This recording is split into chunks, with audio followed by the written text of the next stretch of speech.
Jadi kalau prediksinya para ulama, sebagian para ulama memprediksi begini, Iran tuh pasti menang. Nah, itu bahasa kasarnya. Kata dia, ini prediksi ya, Iran tuh pasti menang, kata dia. Nah, ini karena apa namanya, benih-benih perang dunia ketiga ini dah nampak gitu. Uniknya negara-negara Islam yang tunduk ini belum menentukan sikap sebelah mana, apakah ke Amerika ataukah ke Rusia, China, Iran. Nah, ini kata SBY 5 pemegang kendali dunia dalam urusan perdamaian. Satu di antaranya adalah Rusia, kemudian China, Iran, Amerika, Israel. Itu tergantung pada permainan mereka lah. Ini yang disebut dengan model geopolitik. Uniknya Amerika punya proxy war, perang menggunakan proxy. Iran juga sama, perang menggunakan proxy. Artinya apa? Model berperang mereka dalam jalur politik ini dua. Mereka menggunakan tangan orang lain untuk memanfaatkan dunia. Sama begitu juga Iran. Iran juga memanfaatkan perperangan, kemudian dia bisa mendapatkan keuntungan, dan itu terjadi. Liyudhhirahu 'ala ad-dini kullih wa kafa billahi syahida. Ashhadu an la ilaha illallah wahdahu la syarika lahu wa ashhadu anna Muhammadan 'abduhu wa rasuluh la nabiyya ba'd. Allahumma salli wa sallim wa barik ala hadzal nabiyil karim.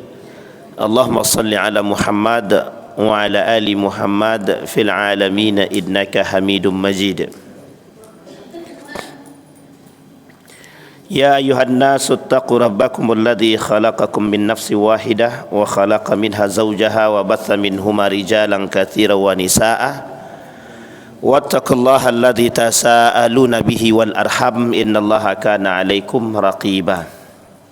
Puji syukur kehadirat Allah dengan mengucapkan alhamdulillahirabbil, bersalawat kepada Nabi dengan mengucapkan Allahumma salli ala Muhammad wa ala ali Muhammad fil alamin innaka Hamidum Majid. Bapak Ibu sekalian yang berbahagia, bagaimana kabarnya Bapak Ibu? Sehat semua? Sehat ya Bapak Ibu? Kalau udah sehat dah aman. Yang penting sehat dulu. Baik Bapak Ibu sekalian yang berbahagia, kita coba melanjutkan kajian kita sebelumnya tentang Firaun. Sudah siap mendengarkan Firaun? Yang didengarkan bukan Firaun, tentang Firaunnya. Bapak Ibu yang punya aplikasi Al-Quran, boleh dibuka dalam surat Ghafir ayat 29. Ghafir sampai 35. Kalau sempat kita lanjut dari 36, 37, 38. Maaf, 36, 37. Itu berkaitan. Di dalam kitab Tafsir Al-Munir karangan Wahbah Zuhaili, ulama kontemporer yang baru wafat baru-baru ini, surat Ghafir ayat 29 atau 28, dari 28 sampai 35, nanti dilanjut 36, 37. Kemarin di pertemuan sebelumnya kita sudah membahas sampai pada karakter yang keempat daripada Fir'aun. Coba kita lihat karakter yang keempat. Baik.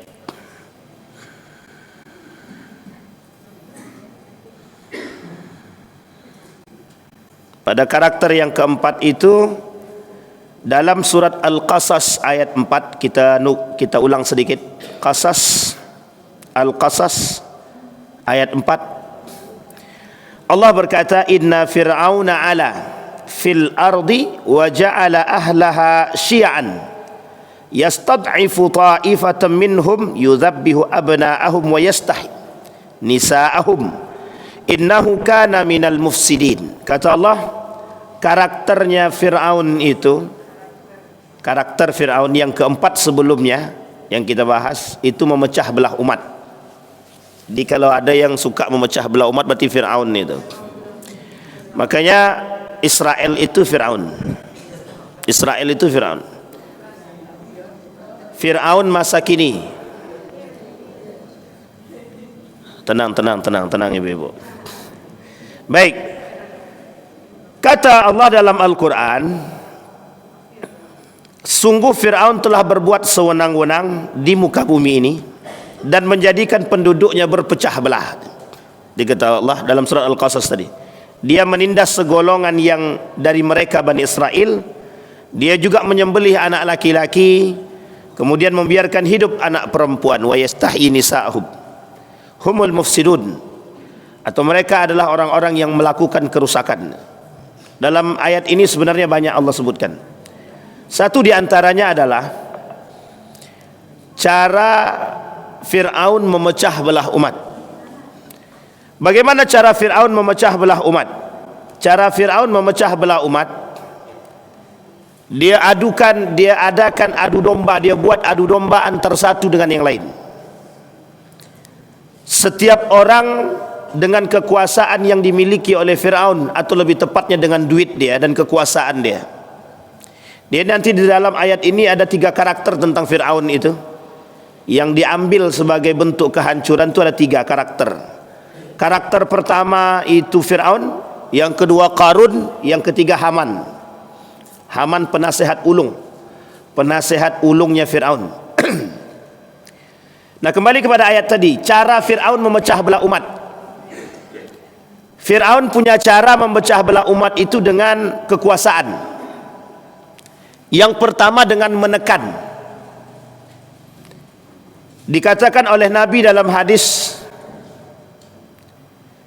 ini hadis qudsi, ya bani Adam, la takhafanna min dhi sultan fa inna sultani baqiyan fa inna sultani la yanfuzu abadan. Di dalam hadis yang lain, baginda Nabi bilang begini, wa in ijtama'al qaumu ala an yadurruka la yadurruka bi syai'in illa qad kataballahu alaik. Tapi panjang hadis dia, saya penggal saja. 2 hadis ini saya bacakan. Yang saya artikan begini. Kata Allah dalam hadis kursi begini, kata Nabi dalam hadis kursinya, jangan takut dengan kekuasaan. Sekalipun engkau tidak punya kekuasaan. Dia maksud jangan takut dengan kekuasaan itu begini, jangan takut kehilangan kekuasaan atau jabatan, jangan takut akan direbut orang kekuasaan, dan jangan takut akan orang-orang yang berkuasa. Nah, ini poin pentingnya di sini untuk dipahami, 3 poin ini. Kita masuk pada poin yang ketiga saja. Jangan takut dengan orang-orang yang memiliki kekuasaan. Karena memang ada orang-orang yang dengan kekuasaan itu tujuannya memang menindas, memeras, menindas, menyiksa. Itu memang begitu. Karena memang yang lemah itu memang harus ditindas. Dalam bahasa kapitalis, bahwa yang lemah harus ditindas dan dimanfaatkan. Nah, ini poin penting nih. Jadi mengapa orang-orang, mohon maaf, orang-orang yang memiliki kekurangan dari sisi harta, iman, itu selalu dimanfaatkan ya. Kau butuh duit, aku kasih kau duit. Tapi dengan catatan, tolong kau sebarkan hoax ini. Demi duit akhirnya disebarkan. Atau sebaliknya, kalau kau tak mau ikut perkataanku, pokoknya kalau kau tak ikut perkataanku, akan aku masukkan kau ke dalam penjara. Nah, ini namanya tekanan. Tekanan. Kalau kau tak mau korupsi, kau tak usah lagi di sini, pindah. Nah, ini namanya tekanan. Itu yang dilakukan oleh Fir'aun.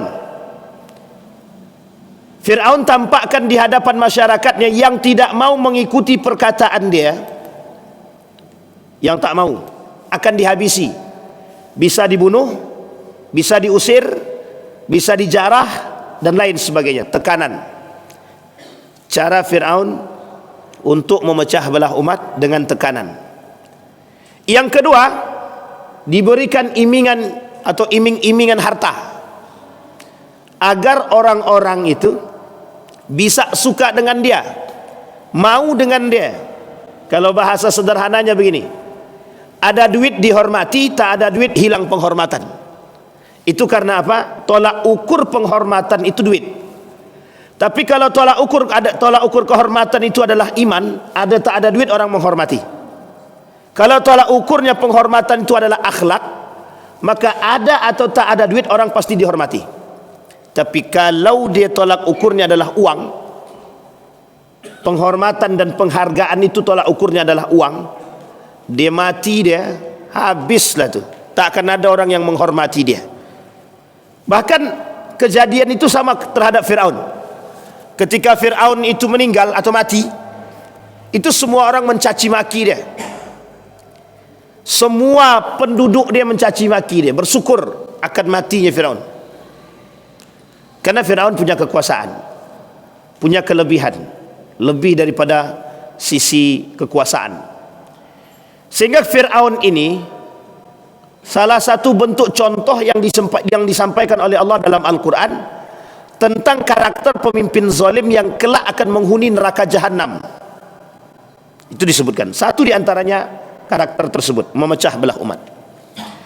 Kemudian apa tujuan Fir'aun memecah belah umat? Litad'if, melemahkan kekuatan. Karena Fir'aun ini tahu orang yang tak suka itu mesti ada. Maka cara melemahkan orang yang tidak suka ini biar tidak memberontak, dipecah belah.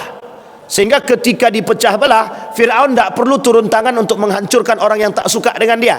Cukup orang yang tadi, yang sudah dibentuk sama dia, itulah yang akan berkelahi dengan orang yang tidak suka. Artinya gimana? Ada fans, ada haters. Maka si Fir'aun tak perlu menghancurkan haters, cukup yang fans aja yang menghancurkan. Artinya Fir'aun duduk manis saja. Contohnya, misal bapak ibu mencaci maki Abu Janda, itu yang membela dia banyak. Sehingga fans-fansnya Abu Janda ikut membela, mencaci maki kita. Kita tak suka dengan Abu Janda, maka fansnya Abu Janda tak suka dengan kita. Itu kata Ali bin Abi Thalib, musuh kalian itu ada 3. 2 di antaranya, satu musuh yang nyata, yang kedua sahabat daripada musuh. Kalau musuh kita ni punya sahabat, maka sahabat musuh ni akan memusuhi kita. Nah, ini poin penting kata Ali bin Abi Thalib. Jadi musuh kita ni banyak. Baik, itu daripada karakter yang keempat, daripada Fir'aun. Yang dibunuh oleh Fir'aun itu Bani Israel. Karena ketakutannya Fir'aun dalam mimpi, yang merasa mimpi itu menjadi sebuah kenyataan. Apa kenyataan mimpi dia yang dimaksud?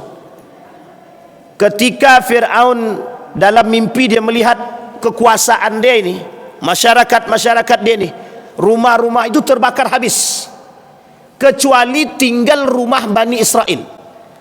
Ini dalam pensarahan Gus Baha itu. Kecuali tinggal rumah orang Bani Israel. Disinilah kemudian oleh penasehat kerajaan dan ahli tafsir mimpi pada masanya Fir'aun mengatakan, kelak akan muncul dari golongan Bani Israel yang akan menghabisi kekuasaanmu, atau mengganti atau menggulingkan. Inilah alasannya Fir'aun tetap istiqomah dalam menghancurkan Bani Israel.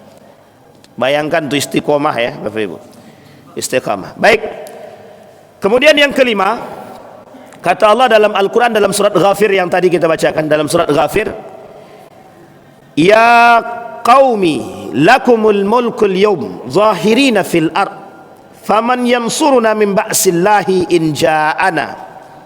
Qala Fir'aun ma urikum illa ma ara wa ma ahdikum illa sabilar rasyad. Ini merujuk kepada cerita ketika Fir'aun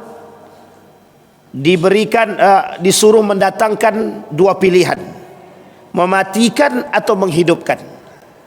Maka kata Fir'aun, kalau aku mau bunuh bisa aku bunuh, kalau aku mau beri petunjuk bisa aku beri petunjuk. Maka dibawalah 2 orang di hadapan Musa, yang satu dimatikan, yang satu dibiarkan hidup. Cuma ditantang balik sama Musa, coba hidupkan yang mati itu. Itu yang dia tak bisa. Maka naik pitam daripada Fir'aun, nanti pada ayat yang ke-36 37 itu, di situ dia suruh penasihat ulungnya, ya Haman ubnuli ya Haman ubnili sarhan la'alli ablughul asbab as-samawati wal ard. Haman, tolong bangunkan aku bangun yang tinggi, aku pengen tahu Tuhannya Musa sekuat apa. Wa inni la adhunnuhu kadhiba, kata dia. Aku kira Musa itu pendusta, kata dia. Paling bongak-bongak aja dia, sok-sok kuasa, kata dia, kata Fir'aun kepada Nabi Musa. Baik, maka dalam kalimat tersebut karakter yang kelima adalah tidak mau mendengarkan pendapat yang lain, dan itu sudah disampaikan. Ada yang menasehatkan Fir'aun, ada yang disebut seorang pemuda dari kalangan Bani Israel beriman kepada Musa, beriman kepada Allahnya Musa, Tuhannya Musa, tapi dia sembunyikan keimanan dia. Cuma dia nasihati itu Fir'aun, seolah-olah dia ini bagian daripada Fir'aun. Dia selalu nasihatkan, cuma dia tak mau dengar. Dia tak mau dengar kata-kata penasihat ini. Tapi penasihat ini itu selalu membisikkan Fir'aun untuk tidak melakukan kejahatan, cuma tak pernah didengar oleh Fir'aun. Maka karakter yang kelima itu daripada Fir'aun, dia tak pernah mau mendengarkan pendapat orang lain. Bagi Fir'aun, yang paling tinggi adalah diri dia, maka tak ada yang lebih tinggi daripada diri dia, tak ada. Ketika Donald Trump menyatakan diri lebih daripada segalanya, bisa melakukan apapun, ketika Donald Trump mengatakan akan kami habisi Palestina, maka Allah berbalik, seketika Allah hancurkan Amerika. Ketika Netanyahu, ya itulah pokoknya, menyebut namanya aja susah, Netanyahu. Ketika Israel merasa diri dia agung sampai mendapat julukan negara yang tidak bisa dikalahkan di muka bumi ini, seketika melalui rudal-rudalnya Iran kabur dia, naik jet pribadi. Dalam jet itu dikawal oleh 2 jet yang lain. Nah, ini kemudian menjadi perhatian. Allah ingin tunjukkan kepada manusia, sesumbar apa dirimu dalam kekuasaan yang kau miliki, pasti Allah hancurkan. Ini kita tak menjelekkan presiden kita pada masanya, Pak Soeharto. Dalam masa kekuasaan dia mungkin ada khilaf yang dilakukan, tapi sesumbar yang terjadi, Allah kasih ujian dan cobaan dengan penggulingan dalam model kudeta. Sama Kemal Atatürk. Kurang apa Kemal Atatürk itu? Panglima perang terkenal yang sangat memahami strategi perang dan tahu betul, tapi tumbang di tangan para partai anak muda tanpa ada pertumpahan darah. Sesumbar apa Quraisy kepada baginda Nabi Muhammad SAW sampai menutup, tidak boleh ada yang datang ke Mekah, pasokan makanan dan minuman. Tapi ketika kekuatan yang dibangun oleh Nabi di Madinah serasa sudah cukup, melalui negosiasi dan penutupan tempat atau embargo bagi penduduk Mekah untuk datang ke Madinah dalam bentuk jalur perdagangan, ditutup sama penduduk Madinah. Akhirnya orang-orang Mekah kebingungan, dibangun komunikasi dengan sekitar Mekah. Akhir yang terjadi Fathu Makkah, penaklukan kota Mekah tanpa ada pertumpahan darah. Dan ini semua yang merasa hebat akan ditumbangkan, semua yang merasa kuasa akan ditumbangkan. Babilonia pada masanya, Babilonia, Irak sekarang, pada masanya pernah berkuasa yang sangat tangguh, sampai Nabi sebutkan dalam hadis itu, 3 kekuatan besar kelak di akhir zaman yang tampak. Bukan Iran ya, 1 Irak, yang kedua Yaman, yang ketiga Syam. Irak itu pengkhianat besar, mengkhianati Ali bin Abi Thalib, mengkhianati Al-Hasan, mengkhianati Al-Husain. Itu pengkhianat itu Irak itu pada masanya. Sehingga disampaikan oleh Nabi dalam hadis dia, 3 kekuatan besar Irak ini punya sejarah. Irak ini tak jauh berbeda dengan Iran punya sejarah atau mental pejuang, mental berperang. Pada masa Babilonia, kekuatan Irak itu di atas. Sampai Irak itu bisa membeli orang-orang Yahudi pada masanya, yang kemudian diajak kerjasama untuk membangun Babilonia ketika itu. Kecemburuan oleh Persia ingin kembali menaklukkan Babilonia, maka Persia yang Iran hari ini pernah bekerja sama dengan orang-orang Yahudi yang sudah bekerja sama dengan Irak itu dalam bentuk pengkhianatan Yahudi. Diambilnya orang Yahudi dari Irak tadi, Babilonia tadi, bersekutu dengan Iran, bersekutu dengan Persia, kemudian dia gulingkan Babilonia. Jadi 2 negara ini, Iran dengan Irak ini punya mental perang yang besar, yang tidak boleh kita tutup mata. Jadi kalau prediksinya para ulama, sebagian para ulama memprediksi begini, Iran tuh pasti menang. Nah, itu bahasa kasarnya. Kata dia, ini prediksi ya, Iran tuh pasti menang, kata dia. Nah, ini karena benih-benih perang dunia ketiga ini dah nampak gitu. Uniknya negara-negara Islam yang tunduk ini belum menentukan sikap sebelah mana, apakah ke Amerika ataukah ke Rusia, Cina, Iran. Nah, ini kata SBY 5 pemegang kendali dunia dalam urusan perdamaian. Satu di antaranya adalah Rusia, kemudian Cina, Iran, Amerika, Israel. Itu tergantung pada permainan mereka lah. Ini yang disebut dengan model geopolitik. Uniknya Amerika punya proxy war, perang menggunakan proxy. Iran juga sama, perang menggunakan proxy. Artinya apa? Model berperang mereka dalam jalur politik ini 2. Mereka menggunakan tangan orang lain untuk memanfaatkan dunia. Sama begitu juga Iran. Iran juga memanfaatkan perperangan, kemudian dia bisa mendapatkan keuntungan. Dan itu terjadi, selalu terjadi. Ketika Yahudi berperang dengan Babilonia, dia menikmati saja, tak perlu energi banyak untuk dikeluarkan. Ketika Persia menang atas Babilonia, itu menangnya tidak perlu mengerahkan tenaga dengan sekuat tenaga. Maka Iran ini punya masa lalu yang tidak boleh kita tutup mata, karena memang kekuatan. Dia pernah menaklukkan Babilonia, pernah menghancurkan Yahudi, dan Iran selalu berada di balik penaklukan Yerusalem. Iran selalu berada di balik penaklukan Yerusalem yang dilakukan oleh Eropa. Nah, ini dalam sejarah. Kembali kepada poin tadi, bahwa Fir'aun tak pernah mau menerima pendapat siapapun. Dia tahu orang-orang lain ini yang memberikan pendapat bukan Tuhan, sementara diri dia Tuhan. Artinya Fir'aun sudah mengaku diri dia Tuhan. Maka kalau ada sekarang manusia yang mengaku diri dia Tuhan, berarti dia lebih parah daripada Fir'aun. Baik, itu yang ke-5. Kemudian di dalam surat Ghafir ayat selanjutnya itu, wa qala alladzi amana ya qaumi inni akhafu alaikum mithla yaumal ahzab. Disampaikan di situ ada ketakutan terhadap kaumnya akan terjadi perkampungan-perkampungan yang akan mendapatkan ahzab wal azab.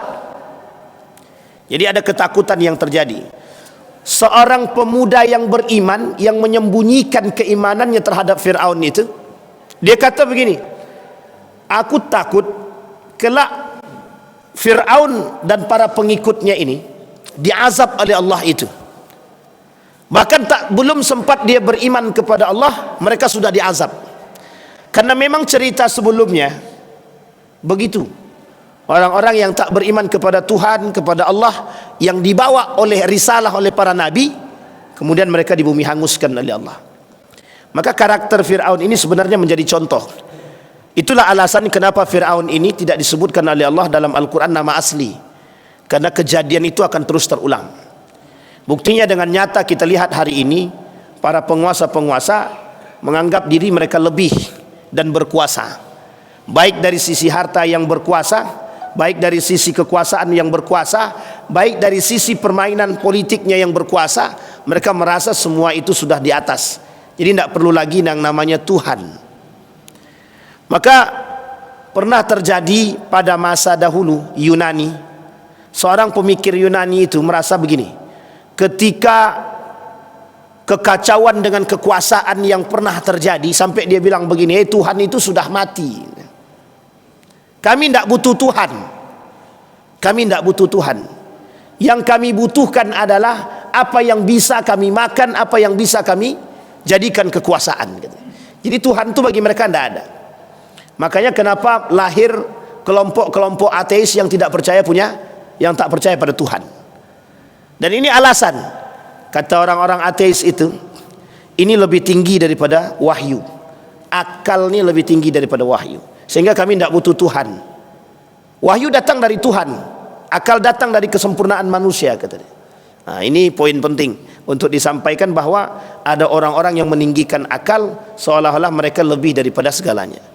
Nah, kaum liberal, sekuler, orientalis, mereka berposisikan diri pada hal tersebut. Akal lebih tinggi daripada wahyu, sampai mereka katakan bahwa Al-Quran itu di bawah akal.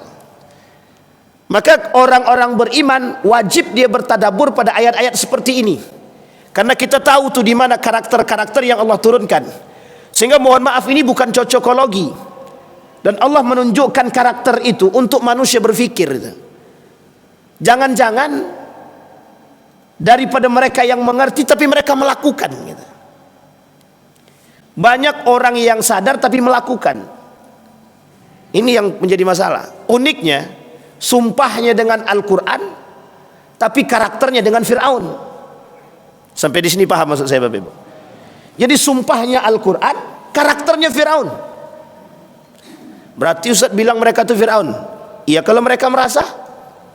Kalau mereka tak merasa, ya Alhamdulillah. Sampai di sini paham ya Bapak Ibu? Itu baru 6. Sementara ada 16, masih 10 lagi. Baik, kita lanjutkan pada karakter yang ke-6. Menjauhkan rakyat daripada kebenaran. Apa kata dia?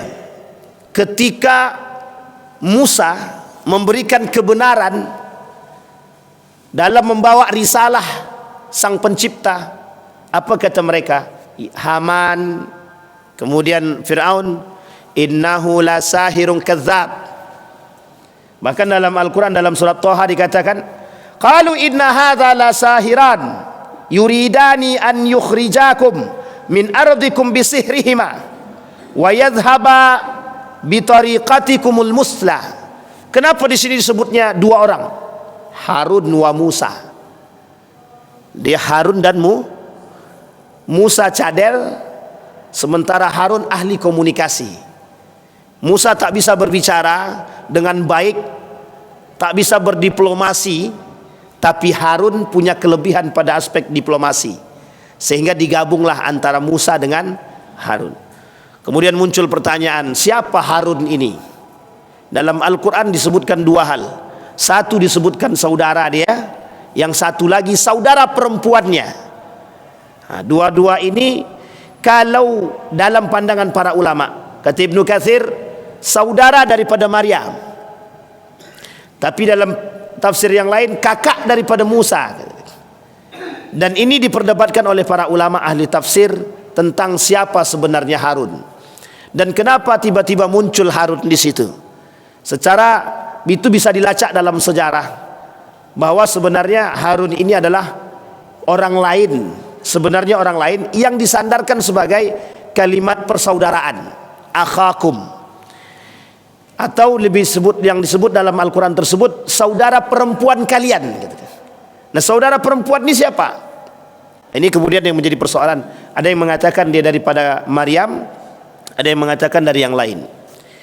Nah, kata Fir'aun, Musa, Harun pembongak, jangan kalian percaya. Nah, Fir'aun melakukan penekanan itu kepada mereka. Sama halnya yang dilakukan pada masa sebelum Umar bin Al-Khattab. Sebelum Umar bin Al-Khattab masuk ke dalam Islam, pada masa Abu Jahal, Abu Lahab, untuk menggeserkan kebenaran itu, tekan itu. Dia tekan dulu. Dia sampaikan kepada masyarakat itu, Muhammad itu kazab, Muhammad itu sahir, Muhammad itu penipu, Muhammad itu tukang sihir. Dia sampaikan tuh. Kata Abu Jahal, Muhammad itu la sahirun kazab, Pak, sangat penyihir ulung, sehingga membuat kalian terhipnotis dengan perkataannya. Umar bin Khattab juga melakukan hal yang sama pada budak dia. Ada budak perempuannya. Umar bin Khattab kata, itu tidak benar. Tapi pengakuan Abu Jahal, kebenaran apa yang disampaikan oleh Muhammad kepada Abu Sufyan dan kawan dia. Kemudian Abu Sufyan bilang, kenapa ente sudah tahu kebenaran Muhammad, kenapa ente tidak masuk Islam? Dari kabilah Muhammad ada, dari kabilahnya Muhammad ada nabi, dari kabilah kami tak ada nabi. Gengsi aku, kata dia. Jadi Abu Jahal menyebarkan hoax itu karena gengsi aja. Abu Jahal meredam kebenaran itu karena gengsi. Fir'aun sama. Fir'aun tak mau rakyat dia terpersona akan kebenaran, maka dia kata Musa Harun itu pendusta. Apa dia kata sama masyarakat itu? Mereka menginginkan kekuasaan, mereka ingin menggulingkan diriku agar mereka mendapatkan kekuasaan pada sisiku, kata dia. Coba bayangkan Fir'aun. Sekarang ada yang begitu, ada menebar hoax untuk menjatuhkan karakter orang lain. Itu bagian daripada Fir'aun sebenarnya. Karakter-karakter Fir'aun yang dilakukan. Maka kata para ulama, sebagian para pengamat itu mengatakan, Fir'aun pada masanya itu sudah berperang dengan media. Dia gunakan media. Media maksudnya lisannya orang lain. Dia gunakan tulisan oleh penasehat ulung dia. Cara menyebarkan hoax tadi, berita ditulis dalam bentuk risalah atau surat, kemudian disebarkan kepada masyarakat, dibacakan di hadapan masyarakat akan kebohongan Musa dan Harun. Sekarang kan begitu. Untuk menjatuhkan lawan itu butuh strategi. Salah satu strategi yang digunakan adalah menebar aib. Jadi menyebar aib dengan media, bahwa si fulan ibn fulan tak layak jadi pemimpin, jatuhkan dia. Dia punya aibnya ini, hancur, habis karakter orang. Akhirnya yang terjadi, orang tadi redup. Nah, di sini poin penting. Banyak orang-orang yang melakukan atau menutupi kebenaran. Dia sekarang nih persoalan kebenaran itu, mutlak kebenaran itu datang dari Allah. Mutlak kebenaran itu datang dari Allah. Hanya saja umat muslim hari ini ada beberapa karakter. Satu, menyembunyikan kebenaran. Dan ini yang paling berbahaya. Yang suka ikhfa'ul haq, menyembunyikan, kitmanul haq, menyembunyikan kebenaran. Apa maksudnya menyembunyikan kebenaran? Kalau kebenaran itu terungkap, itu berdampak pada diri dia. Kalau Fir'aun ungkapkan kebenaran, apa kata Fir'aun? Kalau Fir'aun bilang bahwa Tuhannya Musa itu betul-betul ada, betul-betul kuasa, kira-kira Fir'aun hancur apa tidak?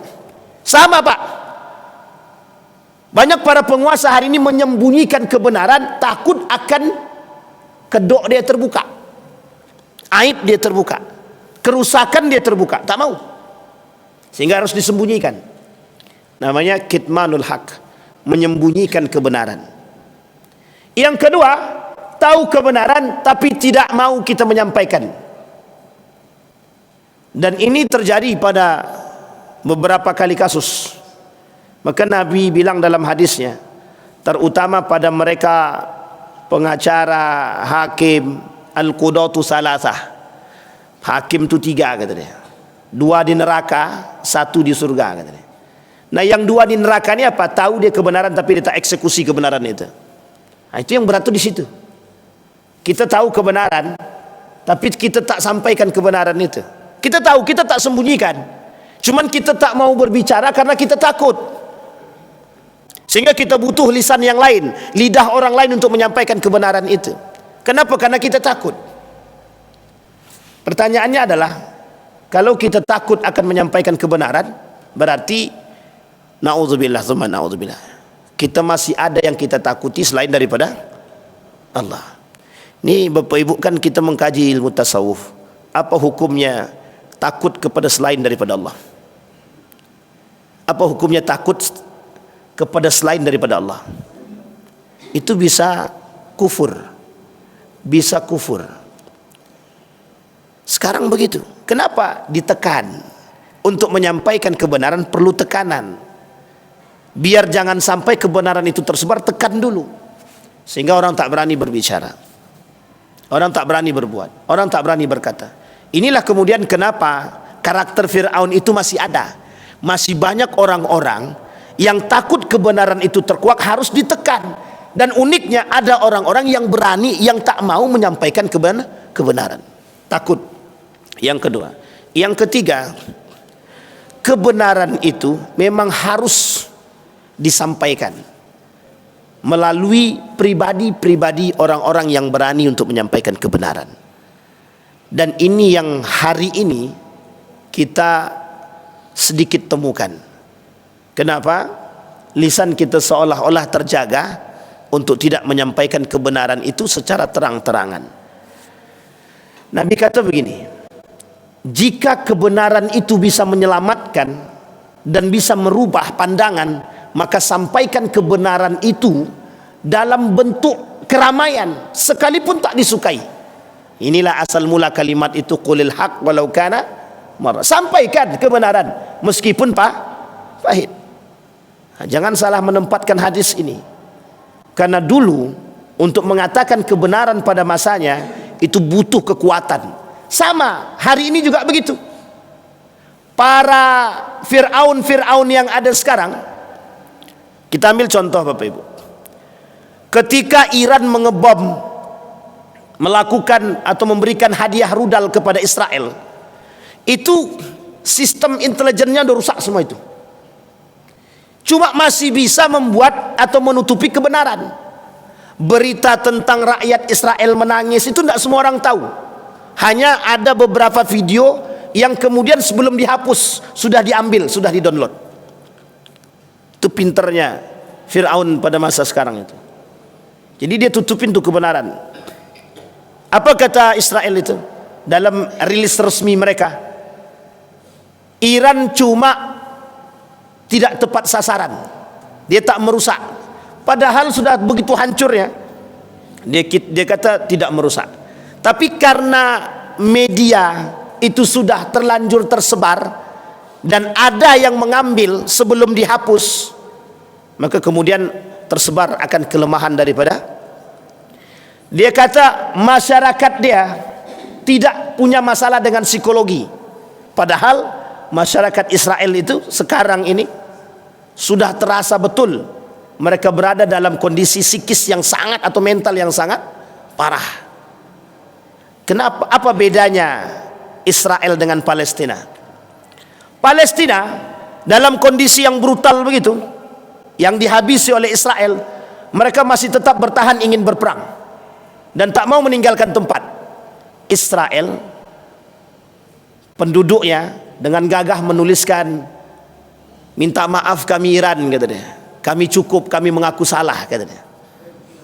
Tapi kata Iran, kalian sudah cukup yang kalian buat terhadap Palestina dan Gaza. Hari ini biar kalian merasakan apa yang dirasakan oleh Gaza, kata Iran. Nah, itu Ali Khomeini bicara begitu dalam rilis resmi dia. Kata dia, kalian nantang, kami berikan. Kalian merasa sok berkuasa, kami lakukan. Sehingga dilakukan oleh Ali Khomeini dalam perintah dia. Setiap perintah dia beberapa menit kemudian terjadi. Setiap perintah dia beberapa menit kemudian terjadi. Jadi memang Iran punya masa lalu mental perang yang sangat kuat, yang tak pernah bisa kita tutup mata dengan kejadian tersebut. Nah, kembali kepada poin yang keenam tadi, menjauhkan rakyat daripada kebenaran. Dan ini karakternya Fir'aun, yang tidak suka terkuaknya akan kebenaran siapa sebenarnya Tuhan. Sehingga keberhasilan Fir'aun ketika itu menutupi kebenaran dengan mengusir atau memberikan jalan keluar kepada Musa pergi kalian, pergi dulu Musa dengan Harun serta para pengikutnya, kena bagi Fir'aun keberadaan Musa dan Fir'aun ini merusak citra dia sebagai seorang Tuhan. Dia merasa diri dia Tuhan. Nanti kalau Musa sama Fir'aun ini terus menyebarkan tentang Tuhan dia, maka citra dia sebagai Tuhan hilang. Begitu juga Pak karakter manusia sekarang. Kalau tidak disingkirkan si fulan itu, nanti dia sampaikan citra kebenaran, habis citra awak, kata dia. Jadi perang kekuasaan yang terjadi. Maka Bapak Ibu sekalian yang berbahagia, maka kita perlu memahami betul daripada karakter-karakter Firaun. Yang ketujuh, menjaga kekuasaan dengan segala cara. Ini dia. Jadi kalau disampaikan karakter Firaun ini seolah-olah banyak yang tersinggung. Bukan banyak tersinggung sih memang ya, banyak pelaku. Menjaga kekuasaan dengan segala cara. Ini pernah saya sampaikan dalam skala kecil. Menjaga kursi kepala dinas harus dengan dukun. Itu cara yang paling sederhana itu. Untuk kufur terhadap Tuhan itu yang paling sederhana. Solatnya di masjid, mempertahankan kekuasaannya di dukun. Kata Tuhan, kalian yang betul yang mana, kata dia. Butuh aku atau butuh dukun, kata dia. Sehingga permainan kata setan, kami sedang bertugas, kata dia. Apa tugasmu? Mengamankan kursi. Jadi setan ni, dulu setan tu tak banyak tingkahnya. Kerjaan setan tu cuman menghasut aja. Sekarang kerjaan setan tu ya sama banyak sekarang kerjaannya. Tidak hanya kita saja. Jadi kerjaan setan itu mengamankan kursi, mengamankan kekuasaan, mengamankan harta, semua kerjaannya sekarang. Padahal dulu bukan begitu. Janjinya mereka dengan iblis, janjinya iblis dengan Tuhan itu cuma ingin menghasut aja. Menghasut biar orang ini menyeleweng dari galis itu. Tapi sekarang nambah kerjaan itu. Setan, iblis dan jin itu tambah kerjaan. Kasihan betul dia. Yang harusnya hidup di malam hari, sekarang siang hari pun harus hidup. Sampai di sini bisa dipahami ya Bapak Ibu ya. Satu, kemudian menjaga kekuasaan dengan segala cara. Diktator, otoriter. Protes tembak, protes bunuh, protes malam hilang. Ini gitu. Pernah terjadi masa kelam itu di kita. Mungkin bapak-bapak yang merasa, kami yang muda-muda nih masa itu masih hidup, masih lah sih, tapi belum besar betul lah kan gitu, masih kecil. Tapi itu pernah terjadi dalam sejarah kan begitu. Kemal Atatürk itu membuat para ulama pada masanya itu sangat ketar-ketir. Asal menyampaikan agama, asal menyampaikan bahasa Arab, langsung pindah alam. Kalau cuma pindah negara masih mending, ini pindah alam. Pada masa Kemal Atatürk, tahu Bapak Ibu pindah alam maksudnya? Mati. Jadi Kemal Atatürk itu, kalau tahu dia ada ulama yang menyampaikan kebenaran itu, ada ulama yang menyampaikan ilmu agama di tengah masyarakat secara terang-terangan, itu ulamanya dideportasi, bukan dideportasi, dikeluarkan atau dibunuh, atau diasingkan, atau dimasukkan dalam penjara itu. Sama seperti Buya Hamka dimasukkan dalam penjara yang sangat sempit katanya. Sangat-sangat sempit. Itu pada masa dahulu. Buya Hamka protes, dimasukkan ke dalam penjara. Awalnya penjaranya agak besar sedikit, makin lama makin kecil, makin lama cuman ukuran diri dia dengan tempat tidur itu tadi, sama ruangannya sekecil itulah. Jadi memang karakternya begitu, cara menjaga kekuasaan. Jadi ditekan siapapun yang menyampaikan kebenaran habisi, biar tidak ada yang mengganggu kursi dia. Siapa lawan politik dia, tebarkan fitnah, citra buruk dan lain sebagainya. Dan memang kata Nabi di akhir zaman begitu itu. Pengikut Fir'aun itu banyak. Ternyata pengikut Fir'aun itu tidak pada masa dahulu gitu. Sekarang itu banyak juga pengikut Fir'aun. Makanya karakter Fir'aun tidak langsung disebutkan dalam bentuk, tidak langsung disebutkan dalam bentuk nama asli. Kenapa karakter Fir'aun itu akan tetap ada pada diri orang-orang saat ini. Kata Allah di dalam Al-Quran, dalam surat Ghafir tadi, ayat 26, itu Allah sampaikan, Wa qala Fir'aun zaruni aqtul Musa wal yad'u rabbah inni akhafu an yubaddila dinakum aw yudhhira fil ardil fasad. 26 dan 27. Wa qala Musa inni uztu bi rabbi wa rabbikum min kulli mutakabbirin la yu'minu biyaumil hisab. Ditantang sama Musa. Fir'aun bilang begini, pokoknya gimana caranya bunuh Musa. Nanti kalau tak dibunuh Musa nih, dia akan menyebarkan kebenaran. Nanti masyarakat kita berganti agama. Yang tadinya menyembah aku, nanti Tuhan yang disembah Tuhan Musa, kata. Bunuh Musa tuh. Biar dia meminta kepada Tuhan. Kita pengen tahu sekuasa apa Musa itu, betul tak Tuhan yang maha kuasa. Ditantang sama Fir'aun. Kemudian kata Fir'aun, dia takut bahwa akan terjadi perubahan agama pada rakyat dia. Au yuzhir fil ardil fasad, kata Fir'aun, nanti terjadi kerusakan di bumi Mesir ini. Kata Fir'aun, apa kata Musa? Inni uztu bi rabbi wa rabbikum min kulli mutakabbirin la yu'minu biyaumil hisab. Aku berlindung daripada Sang Pencipta dari orang-orang yang sombongnya, na'udzubillah, mutakabbir, yang sombongnya, na'udzubillah, dalam setiap urusan, yang tak beriman kepada yaumul hisab. Jadi kalau ada sekarang manusia berfikir ingin menjadi manusia abadi, itu sebenarnya sudah pernah dilakukan oleh Fir'aun. Jadi Fir'aun itu, dia merasa diri dia tak akan mati karena dia Tuhan. Maka dia minta pada, ini mohon maaf nih sisi lain ya, sisi gelap daripada Fir'aun. Dia minta pada pengurus-pengurus itu, pada pelayan-pelayan dia, untuk mencarikan dukun-dukun ternama yang bisa membuat jamuan dan ramuan agar dia bisa tetap abadi. Jangan salah Bapak Ibu, Fir'aun itu punya makanan atau minuman yang membuat diri dia menganggap, yang dia anggap diri dia bisa abadi. Sekarang ada begitu, ada banyak. Sekarang ini muncul ide dan gagasan dalam dunia teknologi, ingin menciptakan manusia abadi. Ingin menciptakan manusia abadi. Tapi itu mungkin tak terjadi. Karena manusia abadi habis. Baik, itu yang ketujuh. Jadi apapun cara oleh Fir'aun akan dia lakukan, yang penting posisi dia aman. Termasuk harus membunuh. Yang dilakukan oleh Israel sama. Israel ini yang penting bisa mendapatkan posisi, yang penting bisa mendapatkan Yerusalem, yang penting bisa mendirikan Yahudi State, negara Yahudi. Gimana pun caranya, kami harus bunuh rakyat-rakyat Palestina itu. Ini Bapak Ibu pernyataan resmi daripada rahibnya Yahudi. Apa kata rahib Yahudi?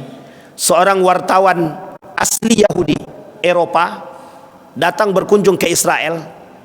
Dia wartawan, mungkin dalam hati dia masih ada nurani, sehingga kata wartawan tadi, tidakkah kau sedih melihat anak-anak Gaza yang dibombardir itu menangis? Di mana hati nuranimu? Apa jawaban Rabbi tadi? Rabbi ya. Apa jawaban dia? Jawabannya sederhana. Mereka membunuh rakyat-rakyat itu, orang-orang yang berdosa dan zalim itu pahala bagi mereka, katanya. Jadi membunuh rakyat Palestina itu, kata rabinya Yahudi, itu adalah pahala bagi para pejuang. Makanya mohon maaf, kenapa para pejuang-pejuang militer-militer Israel itu tidak punya nurani? Karena yang dicekoki awalnya itu, motivasinya dulu itu, membunuh itu pahala. Membunuh orang-orang yang zalim terhadap mereka itu pahala, sehingga harus dibunuh itu. Nah, jadi itulah kerjaannya kaum Israel itu, Yahudi itu. Sama pada masanya begitu. Bani Israel juga begitu dulu. Pernah terbesit karakter begitu dalam karakternya Bani Israel, untuk menghancurkan rakyat-rakyat Palestina itu, karena butuh tempat, karena mereka ilegal, nggak punya tempat. Sehingga sampai hari ini, dengan jejaring yang mereka miliki, mereka merasa berkuasa. Di setiap tempat ada jaringnya. Ada jaringnya. Maka kalau kita rujuk kepada sejarah, Israel itu sebenarnya tidak ada. Yang ada nih Yahudi. Israel sekarang ya, bukan Bani Israel. Allah cuma sebut dalam Al-Quran itu Bani Israel dan Yahudi, bukan Israel sekarang. Makanya sebagian para pengamat itu mengatakan Yahudi, Zionis itu yang lebih, karena musuh kita yang kita lawan juga Yahudi, bukan Israel. Musuh kita di akhir zaman juga Yahudi, bukan Israel. Tapi apakah Yahudi ini Israel? Apakah Israel ini Yahudi? Itu kemudian tergantung cara pandang kita saja. Karena memang yang membantu Israel ini itu juga orang-orang Yahudi, jejaring Yahudi yang ada di beberapa negara. Jadi Bapak Ibu sekalian yang berbahagia, ketika John F. Kennedy dibunuh, itu karena John F. Kennedy ingin melepas diri dari Yahudi. Cuman karena tahu keinginan John F. Kennedy ingin melepaskan diri daripada kongkongan Yahudi, itu kemudian John F. Kennedy balik dari Indonesia, dijemput oleh ajudan, tak balik lagi ke rumah, udah pindah alam. Jadi saking seriusnya mereka itu untuk mengamankan. Kenapa? Karena kalau John F. Kennedy waktu itu melepas diri daripada Yahudi, maka ada kemungkinan perlawanan yang akan dilakukan oleh John F. Kennedy terhadap mereka, menyingkirkan kekuasaan. Sementara ketika itu yang memegang kendali Amerika adalah Yahudi, dua dinasti, Rockefeller dan Rothschild. Baik, yang ke-8 terakhir, dia ada 16, 8 kemudian kapan waktu kita sampaikan. Yang ke-8, anti reformasi, anti perubahan. Fir'aun tidak mau melihat adanya perubahan di kalangan masyarakat. Dengan segala cara akan dia lakukan agar jangan sampai rakyat dia sadar. Jadi selalu dibangun citra, selalu dibangun berita hoax. Setiap ada yang menyampaikan kebenaran, tutup dulu.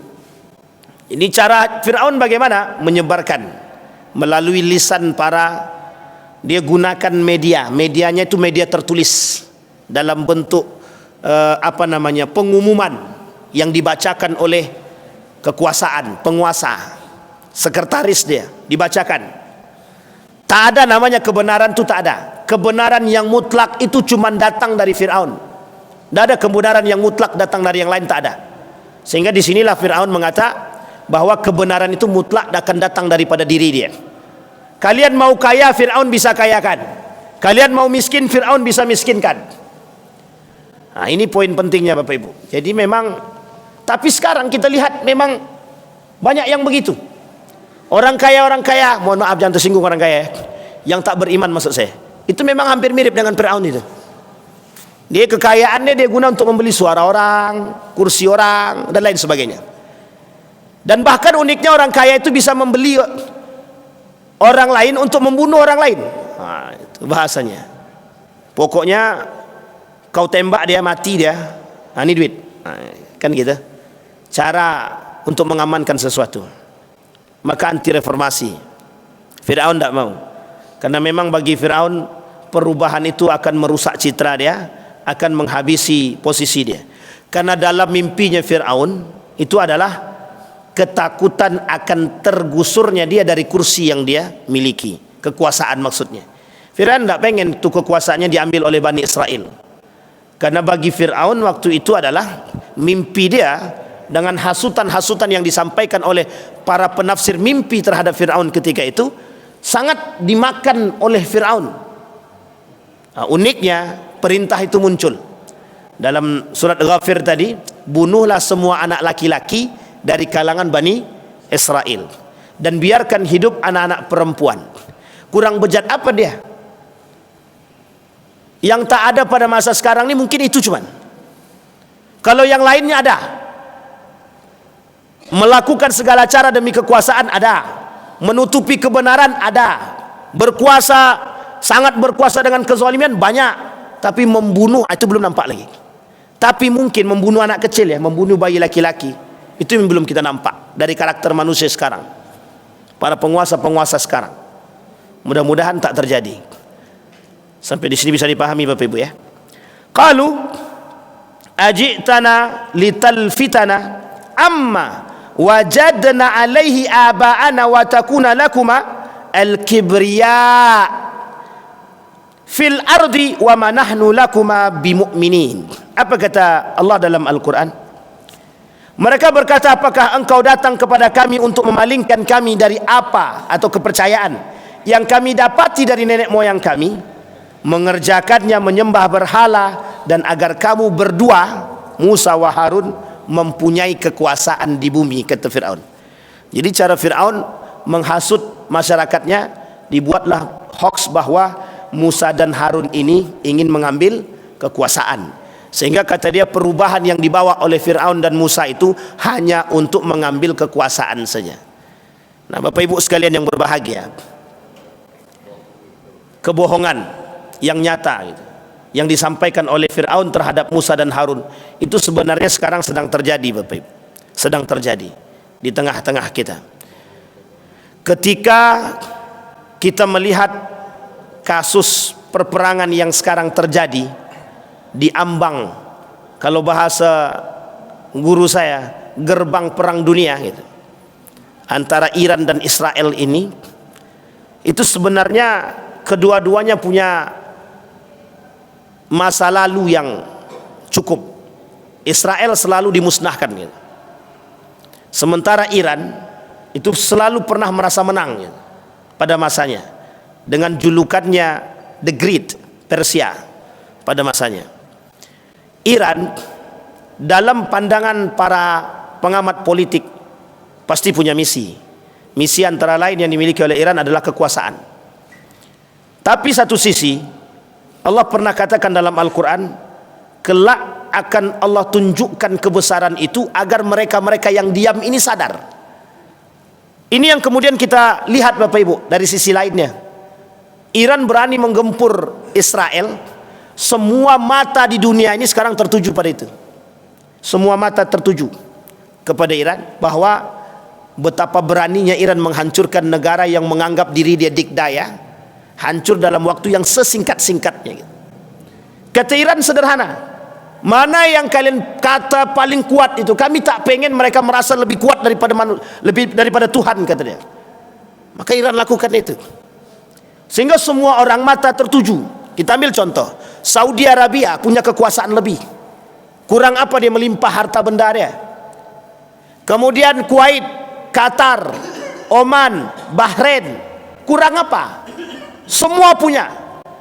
Tapi uniknya, Mesir pada masanya pernah berjaya lebih. Tapi apa? Ketika nego yang dibangun oleh Donald Trump untuknya sebelum perang itu, Donald Trump sudah keliling itu. Donald Trump sudah keliling. Nah, kita nggak tahu apa misi kelilingnya. Mungkin misinya perdamaian dan lain sebagainya, kita nggak tahu. Tapi kelicikan dan pengkhianatan yang mereka lakukan itu seolah-olah mereka itu menjadi seorang Fir'aun gitu. Menjadi Fir'aun. Seolah-olah Donald Trump mengatakan, kami ini akan datang sebagai pahlawan di belakang, pahlawan perdamaian, seperti citra yang pernah dia lakukan sebelum-sebelumnya. Di sini kemudian Allah tunjukkan melalui tangannya Iran. Tapi Ustaz, dia kan Syiah. Kita membela Palestina dan Gaza, bukan membela Syiahnya. Kita membela Palestina dan Gaza. Oh, hancurnya Israel di tangannya Iran itu adalah bagian daripada politik yang satu sisi jalur kemanusiaan kita bisa dukung, tapi satu sisi dalam jalur urusan ideologi kita harus singkirkan. Karena tidak bisa, Pak. Sekarang ada yang mau menghancurkan, tak ada yang sanggup selain daripada Iran. Akhirnya alhamdulillah sekarang dibantu. Yang membantu pun Cina dan Rusia. Termasuk ada negara kecil yang disebut dengan Yaman dan Turki. Tapi dalam sejarah begitu. Dalam hadis Nabi juga begitu. Satu Irak punya kekuasaan yang kemudian kekuatan Irak itu, kata para ulama, jangan digubris karena dia bagian daripada pengkhianatan. Yang kedua Yaman. Yaman dia tak terlalu berkuasa tapi selalu membantu. Nah, ini dia, Pak. Dan yang terakhir, pejuang-pejuang yang sesungguhnya nanti akan muncul dari Syam, Palestina, Yordania, Suriah, kemudian Libanon, Yerusalem itu Palestina, maka kelak pejuang-pejuang itu akan lahir dari situ. Nah, Bapak Ibu sekalian yang berbahagia, dari 8 yang sudah kita sampaikan karakternya Fir'aun ini, itu Bapak Ibu tengok sendirilah, ada enggak karakter itu terhadap manusia hari ini? Yang ditakutkan oleh Allah itu, bukan ditakutkan oleh Allah, yang ditakutkan oleh para ulama itu, yang dikhawatirkan oleh Nabi itu adalah munculnya orang-orang yang mungkin tak mengaku Fir'aun, tapi karakter dia sudah seperti Fir'aun. Bahkan yang lebih berbahaya lagi, Fir'aun itu bukan hanya secara global, Fir'aun itu ada dalam rumah tangga kita. Nah, ini dia yang takutnya nih Pak. Entah itu Fir'aunah atau mungkin itu Fir'aun saja. Tahu Fir'aunah maksud saya Pak? Ibu-ibu jadi Fir'aun atau bapak-bapak yang jadi Fir'aun. Mudah-mudahan kita bisa mengambil ibrah daripada karakter-karakter Fir'aun, bisa kita menjaga diri agar tak terjerumus dalam perbuatan-perbuatan Fir'aun. InsyaAllah Allah jaga kita dalam keistiqamahan dan husnul khatimah. Kita berdoa pada Allah. A'udzubillahi minasyaitonirrajim. Bismillahirrahmanirrahim. Hamdan syakirina hamdan na'imin hamdan yuwafi ni'amahu wa yukafi'u mazidah ya Rabbana lakal hamdu kama yanbaghi li jalali wajhikal karim wa 'azimi sultanik. Allahumma salli ala Muhammad wa ala ali Muhammad fil alamin innaka Hamidum Majid. Ya Hayyun ya Qayyum ya Fattah ya Alim ya Aziz ya Ghaffar ya Rabbal alamin. Allahumma faqihna fid din wa 'allimna ta'wil. Allahumma ansur man nasara ad-din wa khudhul man khadhal muslimin. Allahumma ansur ikhwanana al-mujahidin fi Palestin wa fi Gaza wa fi kulli makan. Allahumma dammiril yahud. Allahumma ahlikil kafarata wal mubtadi'ata wal musyrikin a'da'aka a'da'ad din. Rabbana hab lana minas salihin, Rabbana hab lana min azwajina wa dhurriyyatina qurrata a'yun waj'alna lil muttaqina imama. Allahumma ij'alil Qur'anal 'azima rabi'a qulubina wa nura sudurina wa jilaa'a ahdanina wa dhihaba humumina wa ghumumina. Allahumma ij'alil Qur'ana hujjatan lana la hujjatan 'alaina. Rabbana atina fid dunya hasanah wa fil akhirati hasanah wa qina azabannar. Walhamdulillahirabbil alamin. Assalamualaikum warahmatullahi wabarakatuh.